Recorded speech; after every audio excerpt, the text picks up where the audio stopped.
Adik-adikku yang manis-manis, sudah mandi dan sudah rapi bukan? Kalau sudah rapi, mari mendekatlah menikmati sanggar cerita. Kakak sajikan sebuah cerita yang menarik. Judulnya adalah Joko Kendil.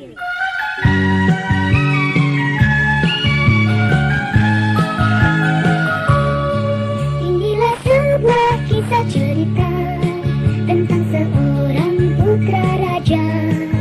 Dia lahir kena sihir, akibat tulah putri selir.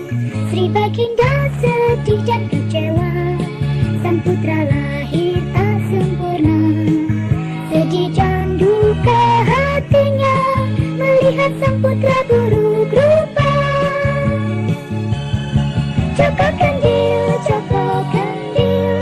badanmu pipih dan kecil, kaki dan tanganmu pendek kecil, terkecil bagaikan sebuah kandil.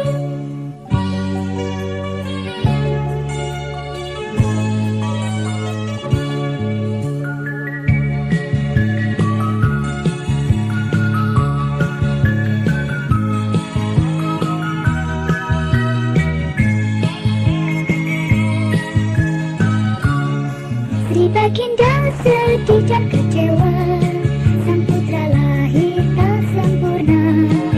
Sedih dan duka hatinya melihat sang putra buruk rupa. Joko Kendil, badanmu pipih dan kecil, kaki dan tanganmu pendek kecil, terkecil bagaikan sebuah kandil. Joko Kendil, badanmu pipih dan kecil, kaki dan tanganmu pendek kecil, terkecil bagaikan sebuah kandil. Joko Kendil, badanmu pipih dan kecil, kaki dan tanganmu pendek kecil. Pada zaman dulu, di Jawa Tengah ada sebuah kerajaan. Rajanya mempunyai beberapa istri. Di antara istri itu, ada seorang yang jahat. Dia tidak menyenangi permaisuri raja punya anak.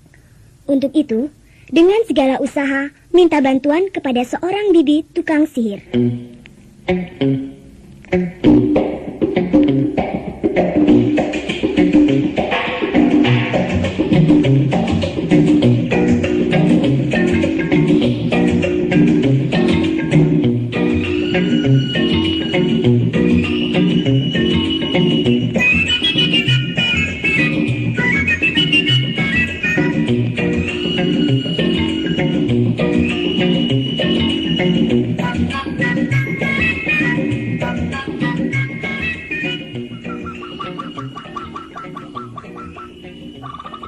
Jangan sampai permaisuri raja mengandung, Bi. Saya mohon, cegahlah. Bagaimana aku bisa mencegahnya? Karena ternyata dia sudah hamil. Hah? Sudah hamil? Benar, Ibunda. Nanti anakku tidak bisa menggantikan kedudukan sebagai raja. Bibi harus bisa menggagalkan kandungan itu, Bi. Bagaimanapun juga, aku tidak bisa mengagalkan kandungan itu, Ibunda. Aku minta tolong, Bi. Aku minta tolong. Ya, bagaimana caranya? Jika nanti berhasil, nanti aku beri hadiah yang berharga. Tapi aku tidak tahu apa yang harus kukerjakan. Begini, Bi. Jika nanti permaisuri melahirkan, sihirlah sang bayi yang baru saja lahir itu menjadi bentuk apa saja, agar nanti tidak mampu memangku tahta kerajaan. Tapi, apakah aku bisa melaksanakan? Bibi harus minta untuk menjadi bidannya. Ya, itu suatu pekerjaan yang berat. Tapi... Bi, kau jangan khawatir. Aku akan memperkenalkan kepada Sri Baginda Raja bahwa kau seorang bidan yang terkenal. Pasti Sri Baginda akan senang menerima bantuanmu. Semoga Sri Baginda Raja percaya. Aku akan berusaha meyakinkan beliau, Bi.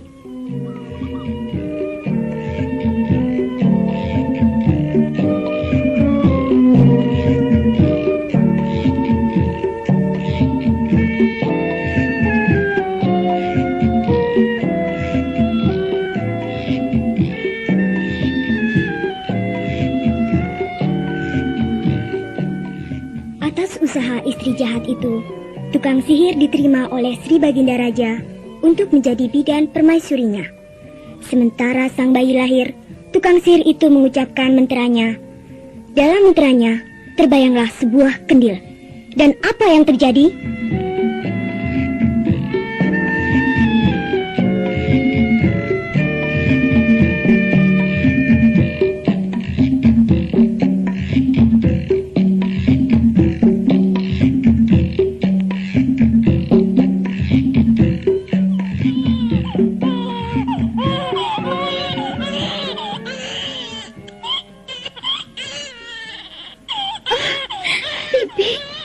Kenapa anakku menjadi begini?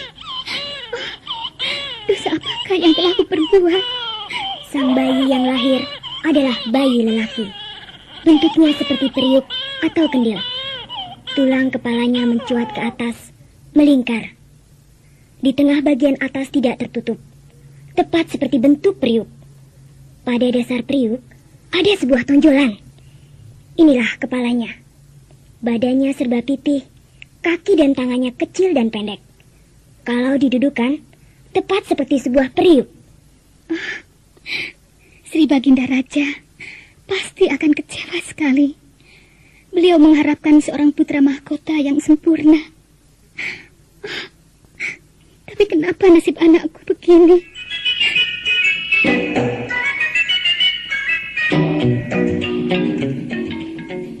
Paduka Sri Ratu, jika hamba perhatikan, sang pangeran akan dapat berubah menjadi sempurna. Tolonglah, Bi. Ya, jika nanti sudah dewasa dan kelak beliau dapat menikah dengan seorang putri raja. Dengan seorang putri raja? Siapakah dia, Bi? Sekarang kita belum tahu, Sri Ratu. Tapi hamba yakin.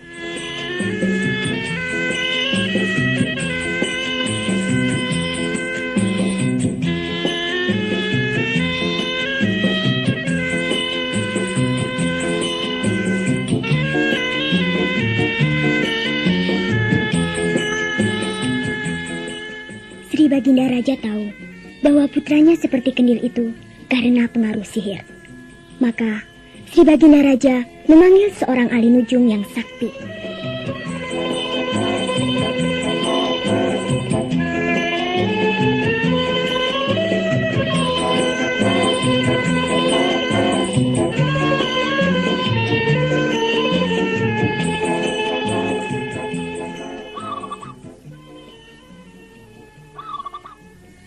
Putra mahkota akan berubah bentuknya menjadi sempurna jika nanti bisa menikah dengan seorang putri raja, Sri Baginda. Tetapi kapan? Ya, untuk menuju ke sana ada syaratnya, Sri Baginda. Apa syaratnya? Mulai sekarang titipkanlah beliau kepada seorang janda yang sudah tua. Seorang janda? Benar, Sri Baginda. Seorang janda tua yang miskin. Biar dia mengasuhnya. Lalu siapa orangnya? Dia tinggal di pelosok kerajaan ini, Sri Baginda. Kalau begitu, panggil dia kemari. Itu tidak perlu, Sri Baginda. Sebabnya? Pokoknya ini merupakan syarat mutlak. Sri Baginda tidak perlu tahu orang itu. Maka Sri Baginda dituntut untuk mempercayai sepenuhnya kepada orang itu. Aku yakin. Kalau begitu, perintahkan 1 atau 2 orang pengawal kerajaan ini untuk mengantarkan putra mahkota ke rumah janda itu. Bagaimana mereka bisa tahu rumahnya? Oh, hamba akan menunjukkannya, Sri Baginda.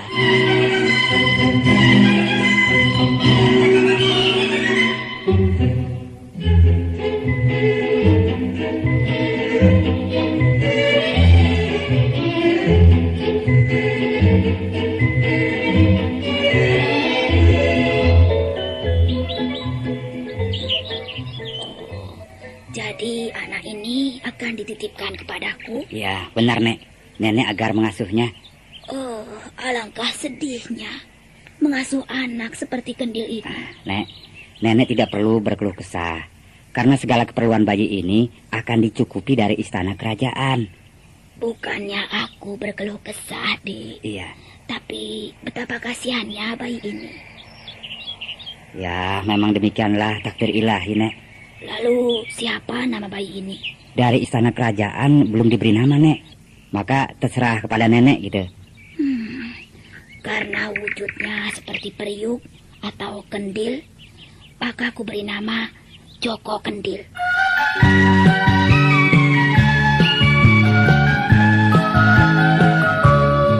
Inilah sebuah kisah cerita tentang seorang putra raja. Dia lahir kena sihir akibat ulah putri selir. Sri Baginda sedih dan kecewa, sang putra lahir tak sempurna.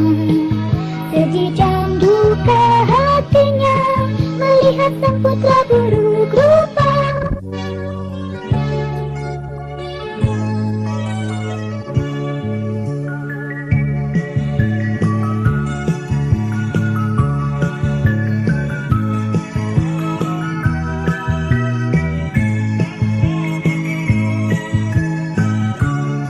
Sri Baginda sedih dan kecewa, sang putra lahir tak sempurna. Sedih dan duka hatinya melihat sang putra buruk rupa. Joko Kendil, Joko Kendil, tajammu pipi jam kecil, kaki dan tanganmu pendek kecil, terkerdil bagaikan sebuah kendil. Joko Kendil, Joko Kendil, tajammu pipi jam kecil, kaki dan tanganmu pendek kecil, terkerdil bagaikan sebuah kendil. Joko Kendil, Joko Kendil, tajammu pipi jam kecil, kaki dan tanganmu pendek kecil. Adik-adik, tahun demi tahun, Joko Kendil bertambah umur dan menjadi dewasa. Joko Kendil selalu dibawa kemana nenek janda itu pergi. Sekali waktu, ia diajak pergi membantu orang yang sedang mengadakan hajat pesta perkawinan.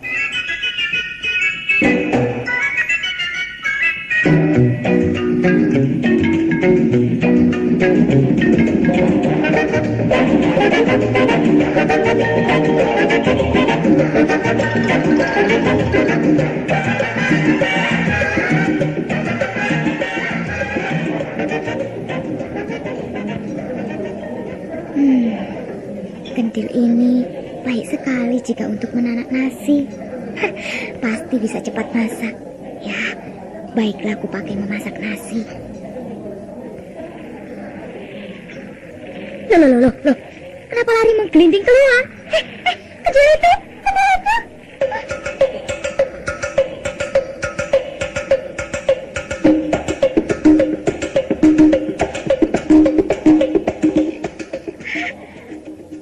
Kendil ajaib. Ayo kejar terus.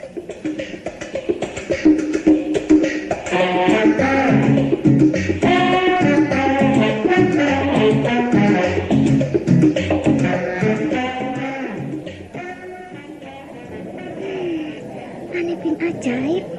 Kendil untuk memasak malah lari. Apakah yang punya hajat ini memelihara tuyul? Apakah namanya tuyul kendil? Dik, kenapa bengong? Aku masih heran dengan kendil itu, Nek. Makanya kalau memasak itu dengan alat yang berada di sini saja. Habis, tadi dia ada di samping tungku ini, Nek. Iya, tapi lihat dulu. Apakah kendil yang biasa untuk memasak di sini atau kendil yang lain? Pasti itu yang namanya tuyul kendil ya, Nek? Mungkin.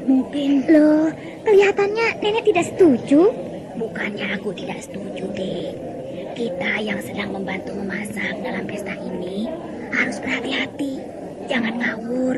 Apakah yang membawa kendil ajaib itu nenek sendiri? Untuk apa aku membawa kendil? Di sini kan sudah banyak alat memasak yang lain. Benar, Nek. Memang tidak kekurangan alat.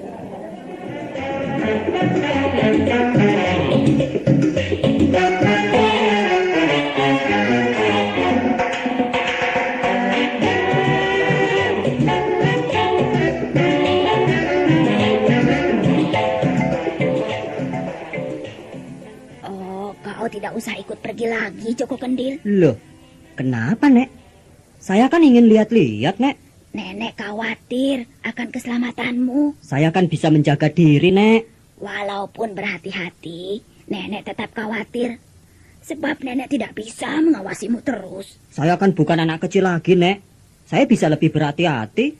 Coba, waktu mengikuti hajat pesta perkawinan dulu itu, kalau kau dipergunakan untuk memasak, lalu apa jadinya? Ya, bisa hangus dan... Makanya, Nenek tidak mau hal itu terulang lagi. Pokoknya saya akan menjaga diri baik-baik, Nek. Loh, Nenek akan pergi kemana, Nek? Ke pasar. Saya mau ikut.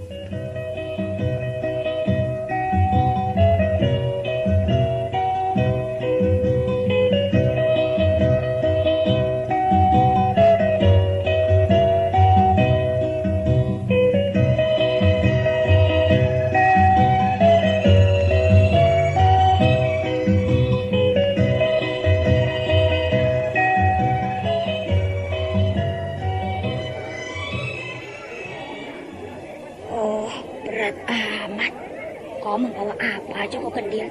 Tadi, saya akan berdiri di sebelah pedagang besar itu, Nek. Pedagang apa? Saudagar bawang merah itu, Nek. Kau mencuri ya? Tidak, Lalu, kenapa tiba-tiba dirimu penuh dengan bawang merah? saya akan berdiri di samping saudagar itu, Nek. Sementara itu, saudagar memasukkan bawang ini ke dalam diri saya ini, Nek.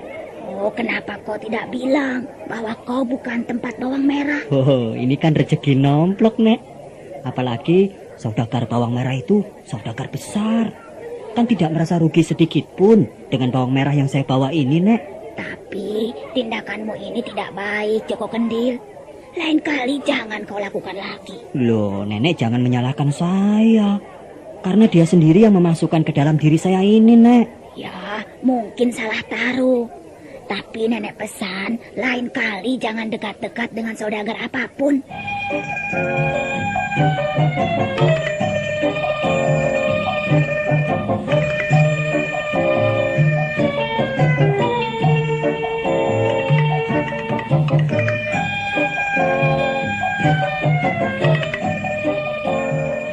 Adik-adik, begitulah keadaan Joko Kendil.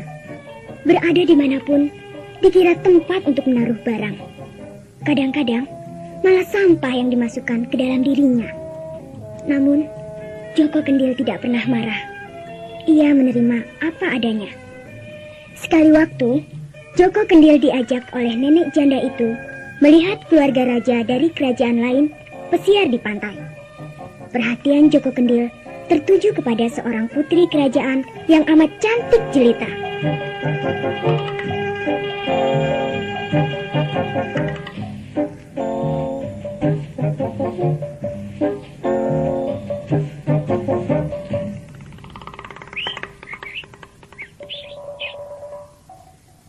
Joko Kendil, kenapa akhir-akhir ini kau begitu pendiam?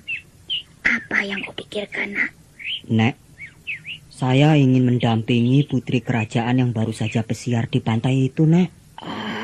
Jangan berangan-angan yang bukan-bukan, Joko Kendil. Saya ingin mengawininya, Nek. Kawin dengannya? Jangan, Joko Kendil. Itu tidak mungkin.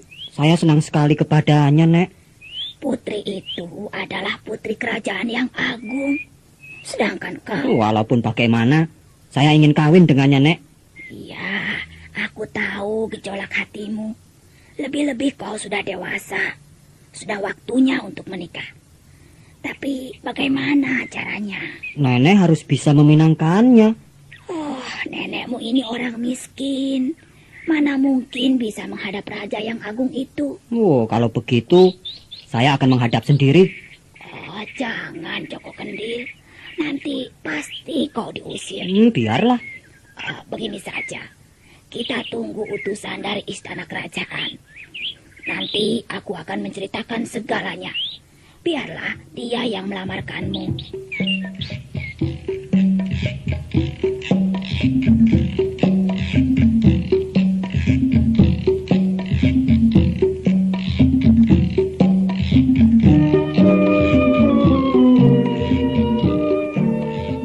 Setelah seorang utusan dari istana kerajaan datang, maka mereka berembuk untuk melamar putri kerajaan itu. Hari yang cocok ditentukan. Dalam istana kerajaan dari putri yang cantik jelita itu, mereka diterima dengan baik.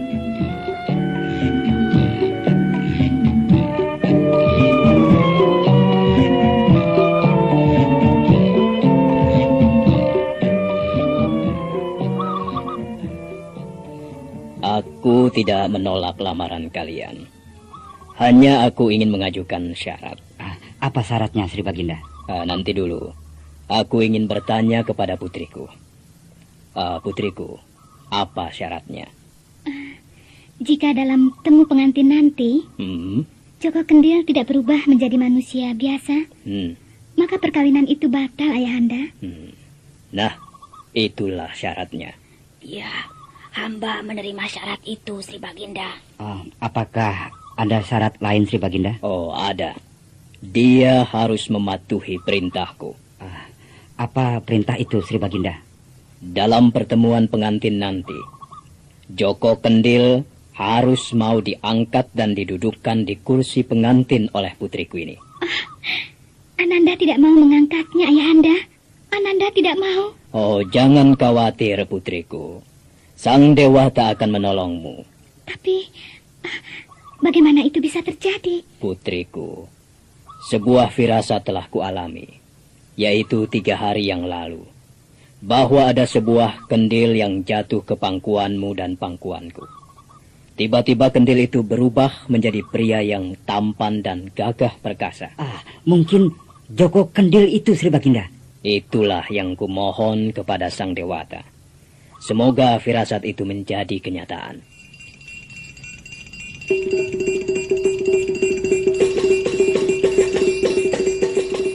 Setelah hari perkawinan tiba, para tamu undangan dari kedua kerajaan itu berkumpul untuk menyaksikan perkawinan Joko Kendil dengan Putri Baginda Raja.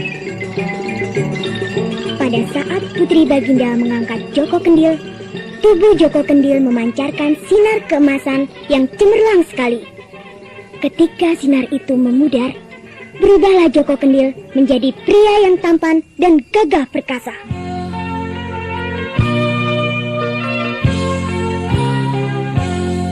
Sebuah kendil emas nan indah diangkat oleh sang putri. Berubahlah dia menjadi jejaka, ternyata dia sang pangeran. Joko Kendil namanya, disambut riang gembira, firasat menjadi nyata.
Bukalah sebuah rahasia, Coklat Kandil Putra Mahkota.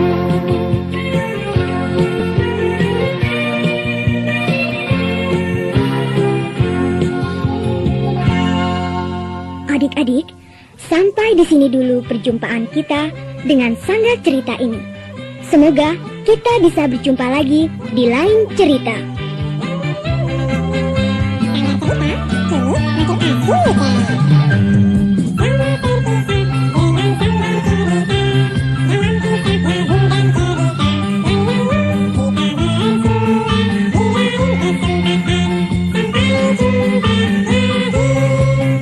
Adik-adik,